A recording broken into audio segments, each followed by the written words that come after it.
أعوذ بالله من الشيطان الرجيم بسم الله الرحمن الرحيم الحمد لله رب العالمين والصلاة والسلام على عبده ورسوله محمد وعلى آله وصحبه وتابعيهم أجمعين Rasulullah sallallahu aleyhi ve sellem alдағы dərstə aytıb ketibişə birinci da'vatının Məkkə şəhərinin indi yaşın rəvişdə alıb bardı. Həm ol vaqt 3 yıl davam etdi.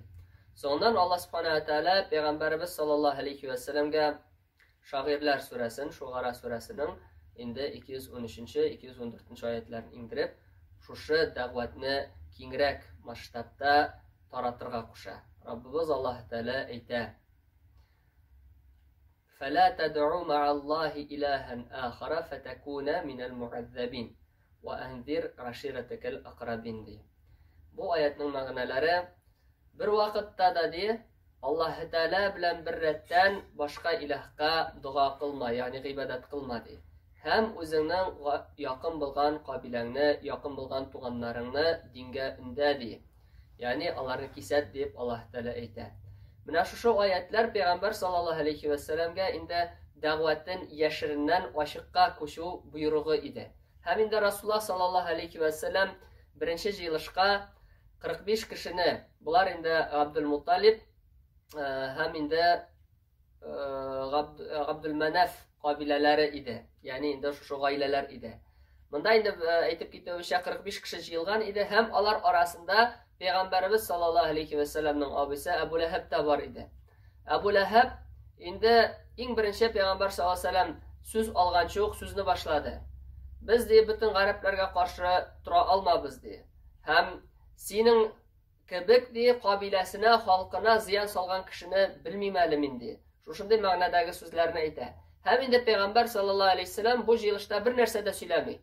Sondan uzaq da ötmey, Rasulullah sallallahu aleyhi ve sellem Safa qalqulığına minib basıb, ya sabahaq deyib qışqıra başladı. Yani bu indi ol vaqtda qərəblərin indi bizim aytganda qaravul degan kibirək məqnədəgi söz idi.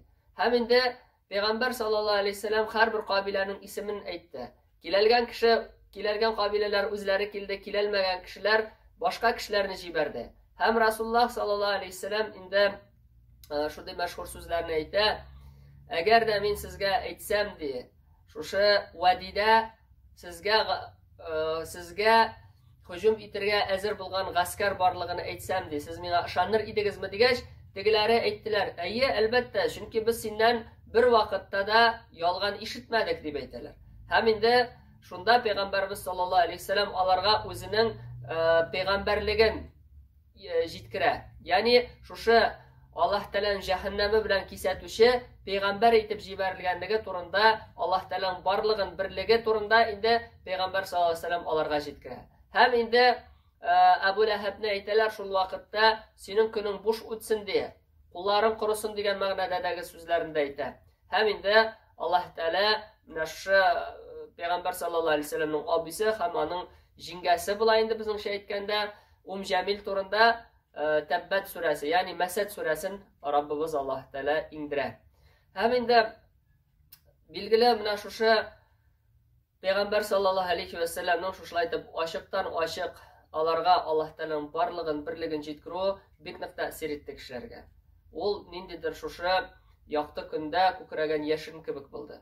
Hem bilgili Quraysh qabilesi bek нык борчылдылар bu iş için. Peyğəmbər sallallahu aleyhi ve sellem'nin işi için. Çünkü onu bir нәрсәдә də gayipləb bulmaydı.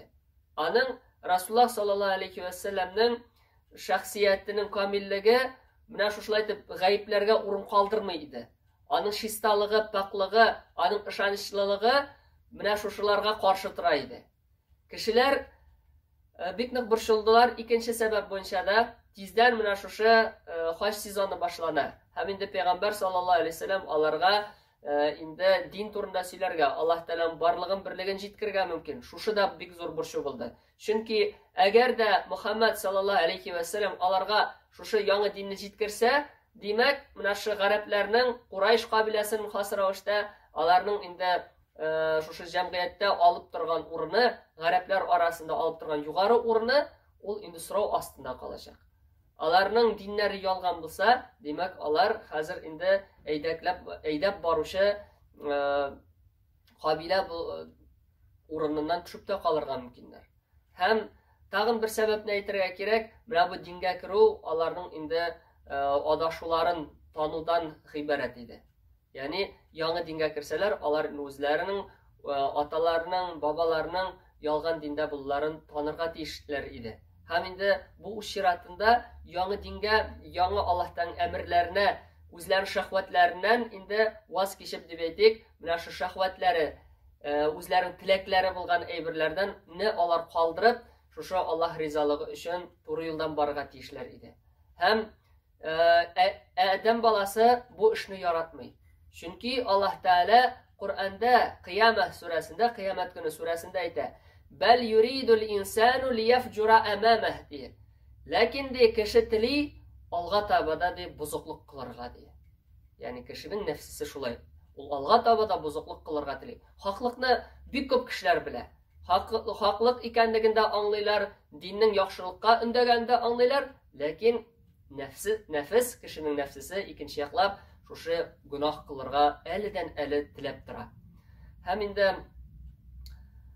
менә шушы билгеле, менә шу Курайш кабиләсе ниндидер бер авыр хәлдә кала дисәк тә була. Чөнки бер яклап аларның шәһвәтләре, теләкләре, икенче яклап аларга көндәш булып, чиста, намысы саф булган пәйгамбәрбез Мухаммад саллаллаһу алейхи ва саллям тора иде. Һәм алар нишләргә микән дип, нинди ысуллар белән шушы яңа дингә, яңа дәгъвәткә нинди ысуллар белән көрәшергә микән дип инде җыелалар һәм инде төрледән төрле ысулларны кулланып карыйлар. Ва иң беренчесе әлбәттә ул Кыямәт көне кадәр шулай дип дәвам итәчәк. Кеше әгәр дә дингә килсә, аның шушы диндәге булган фикерләрен бүлешмәгән кешеләр, диндә булмаган кешеләр иң беренче аннан көлә башлыйлар. Һәм инде менә шу мушрикләр, алар мөселманнардан көлә башладылар. Иң беренче чиратта. Бу турыда инде бик күп сүрәләрдә инде ул тасвирлана. Мисал өчен Мутаффифин сүрәсендә генә дә, шушы алдап үлчәүчеләр сүрәсендә Аллаһ Тәала шушылай дип тасвирлый. Гунах кылучы бәндәләр мөэминнәр яныннан үткәндә алардан көләләр иде дия. Мөэминнәр алар шушылы бер-берсе арасына үткәндә алар бер-берсенә күзләрен кысышалар иде дия. Өйләренә алар тәкәббер рәвештә сөйнеп кайталар иде һәм әйтәләр иде: "Инна һаула иля даллун" дип. Дөрестлектә менә булар ди, алар адашуда булучылар ди.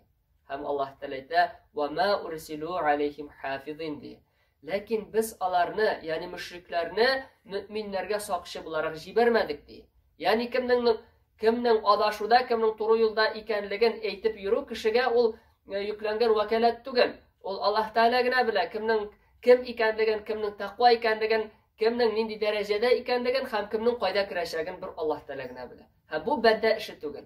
Алар менә шулай мыскыл иттеләр. Булар адашкан бәндәләр диделәр.